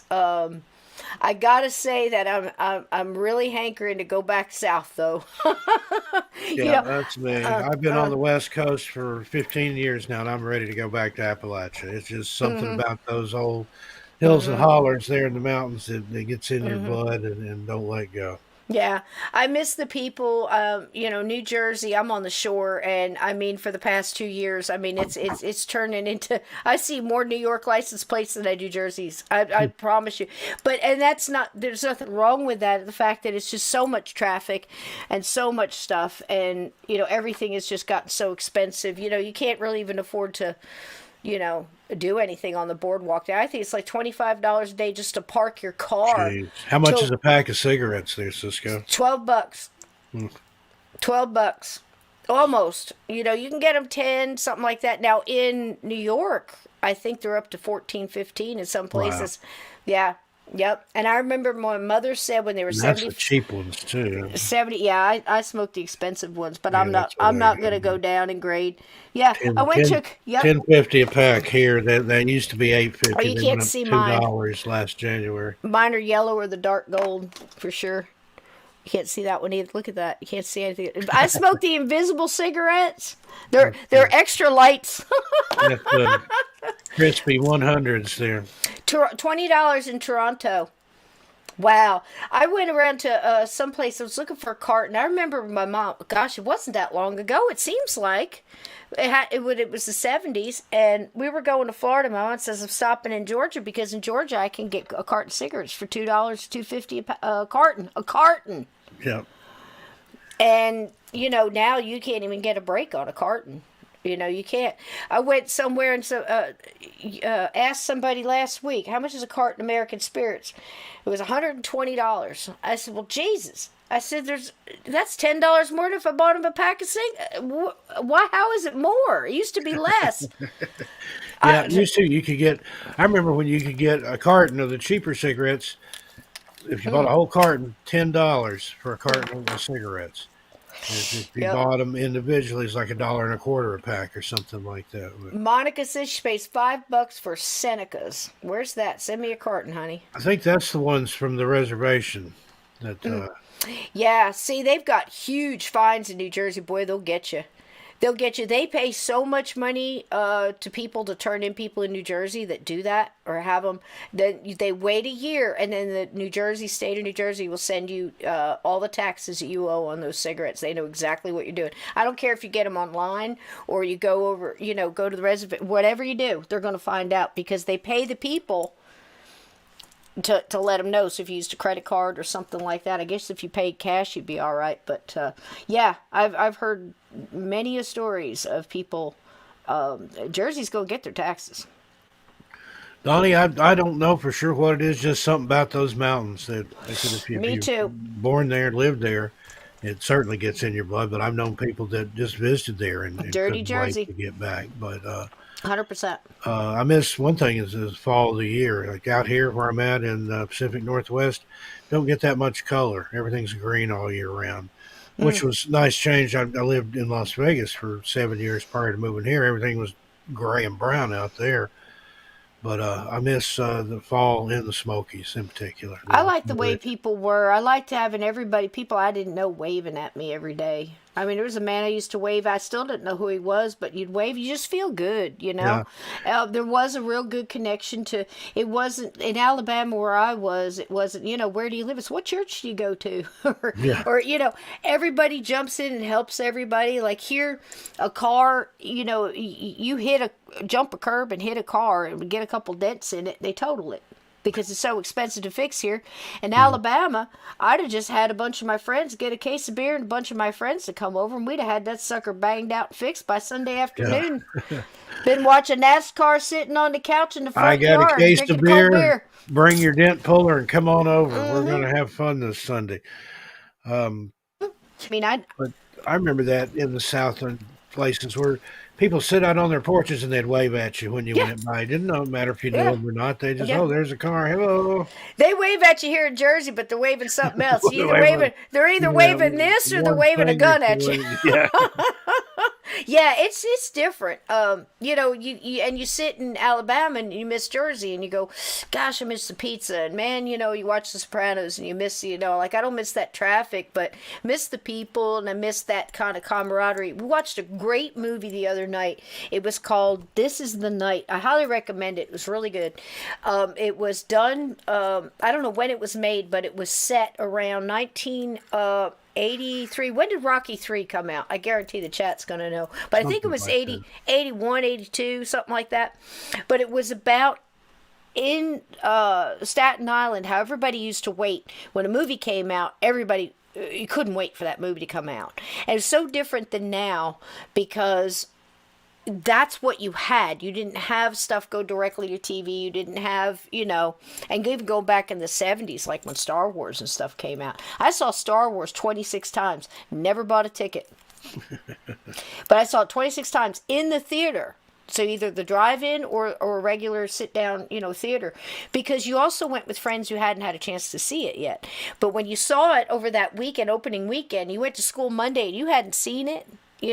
Everybody was talking about it, but it was just a really good movie about how Rocky affected everybody when it came out. So in New Jersey and New York, I can remember when that movie came out.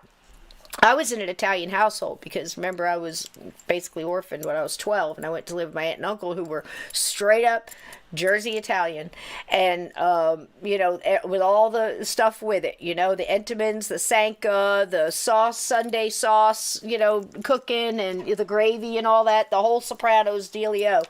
And man, when that thing came out, everybody was a little Italian in school on Monday. So they had the horns and they had the what we call the guinea teas, the wife beaters and stuff. Everybody wanted to fight. Everybody was doing all that stuff, but it really had a culture effect. Like, it was amazing. And that kind of reminds me a little bit about like what it was here, and if you're close to the beach, you're a block or two away from the beach, it's nothing like Jersey, going hitting the boards and boardwalk and stuff like that. But if you're even a couple of miles away and you got to drive, I mean, you're paying a lot just to park. You see the seaside on this Jersey shore. None of those people are from Jersey, by the way, not one. And you go to the, it looks so great. Sure, if you're being paid to stay in one of these houses, which forget about getting sleep, you're not gonna.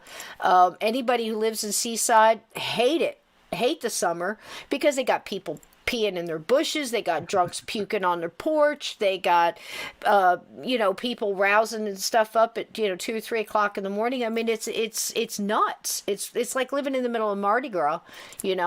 Asbury Park wasn't that bad. Of course, in the 70s it had its ups and downs, and the riots in 68, and then it came up and it went down and up and down, and now it's doing okay and it's really nice, but it's very expensive. Everything is so expensive just to go out there. I mean, Coke is $5. It's like Disney World without all the extras, I guess. I don't know. It's nuts. But we avoid it because the traffic, just to go a couple of miles, I mean, it's an hour. Like Mario come home, and what usually takes him 3 or 4 minutes might take him, almost a clear hour. And that's a lot of traffic. And you can't move. It's just no point, So I miss the vast nature and the mountains and everything in Tennessee and Alabama and the people and cost of living and stuff like that. It's it grows on you. I'm a little like Dave in Cabin 22. It grew on me fast. And then you don't realize what you had till you leave it, and you go, shoot, 25 years is a big difference in New Jersey. What the hell was I thinking? I want to go. I want to go back. Yeah. So let's do. Yeah, Belmar is nice. I lived in West Belmar. That's where I went to school and stuff. I was one of those tough West Belmar girls. Belmar girls were supposedly teenagers in Belmar were different. Boy, when you cross those tracks, I was on the wrong side of the tracks. And West Belmar girls, they didn't play, man. I was one of them. We had a ball. Lots of great memories. But, you can go back, but it's not going to be the same. You remember the fond memories, but I know the nature and stuff in Tennessee and in Alabama, there's still plenty of that to go around. So there you go. So there's your phone calls from the dead, everybody. That's really cool. Great episode. Yeah, we got the Had a lot of fun. we got the gatekeepers. We got that straightened out. We'll get it. We'll get you guys some T-shirts. Blue Heron. That's right. You're from Jersey too, aren't you, honey? But if you want to be a rooster lollipop, you'll have to make your own T-shirt for that one. I'm not making that T-shirt. I used to hang in Belmar on the boardwalk till 5 a.m. Me too, babe. Maybe we cross paths because I'll tell you, I got stories. Something else. But some of them, the statute of limitations has not run out completely on, so we'll just hold those for a little while longer. I'm joking. I'm joking. We had a blast. I mean, I think some of the best memories was at that time you could have a bonfire. You know, you could on the beach. You could play guitar and sit around and talk to your friends and have a cold beer. Something very much like in the beginning of Jaws. That's what it was like when I was going to school. You'd go to the beach all day, come home and get changed and fix your hair, put on your makeup, and go right back to the nightlife of it. It was fantastic. Now you can't smoke a cigarette on the beach. You can't walk a dog. You can't ride a bicycle on the boardwalk. I'm pretty sure you're probably having to wear a mask out there. I hadn't been out there in 2 years. It's just nothing really there. Sometimes you go to visit the ocean when nobody else is there. And there's nothing like it to stand on that ocean and look out over that vast water and know that there's something bigger than you, and your problems they don't melt away, but they don't seem as grandiose anymore. And I love the ocean for many of the things that Steve and I have talked about all the memories there and the energy of the people that passed, for a new life coming from, other countries to Ellis Island, and, all the things that happened and the excitement of people being there, on vacation, or, people taking their families and stuff. But, there's some dark side to it too. One night we'll do a whole story on like haunted Asbury Park and the coast and different stories, but we've talked about the moon cursors. And people still waking up on the beach to this day, getting basically rolled by a ghost because they're going through their pockets and stuff, and then they disappear. And those are ghosts of moonrakers, basically land pirates that used to wreck ships on the rocks. And then if you survived it, they would take all the things that you had sewn in your clothes and to come over to the new land and start a new life. And it really kind of crappy, but man, I can't imagine having a hangover and you're covered in salt air and sand in every part of your body, and you wake up, you're being rolled by a ghost with ghost breath right in your face. Can you imagine that? But there's a lot of stuff like that. But that's everywhere. Everybody has got around, wherever you live is a special place. I'm sure everybody's got connections. But now, we can move and go all over the place and get a little taste of everything, right, Steve? Yep, indeed. That's pretty cool. This has been a wonderful episode. I love you all. Thank you again for being so kind to each other. Again, don't forget Fluffy in your prayers. And I think Daniel is better, is he not? Send out an extra prayer for him and his family. I believe he's home and doing a little bit better, right, Steve? Daryl, I'm sorry. Yeah, last night he came in the chat and said he was home now. So good. I'm so glad. Much love to each and every one of you. I guess tonight's moral of the thing is if your phone rings, be careful. If you're here, when you're watching shows that are taking demons out of people, they're going to go somewhere. Don't let it be you. What advice do you have tonight, Steve? Anything you want to say? Yeah, just check the caller ID before you pick it up. Right? I can't think of anything creepier. There was another story, and I'll leave you with this one. A guy came home. He was gone on the weekend, and his friend had passed in an accident while he was away. And he hadn't heard anything about it because he was doing one of these going dark, and I don't want any connections and everything. He was going out to the mountains, Well, he made it back okay. He didn't disappear like so many of the stories that we love to hear Steve tell about the missing and things like that in the, in these parks. But he came home, had 14 messages on his answering machine. The first 8 were basically white noise and what we said in the beginning here, a very wind sound, like almost like it was like a wind tunnel, and he would just move through them. But when he got to number 9, it was his friend trying to get out a message, and he would get out just a couple of words, and it took the last bunch up to 14, so I guess what, 6 different calls to get out the message that, I miss you, man. Wow. Sorry I had to go. And that was it. And they were all left 24 hours after the man had passed in a car accident. And he's got the times and everything on there.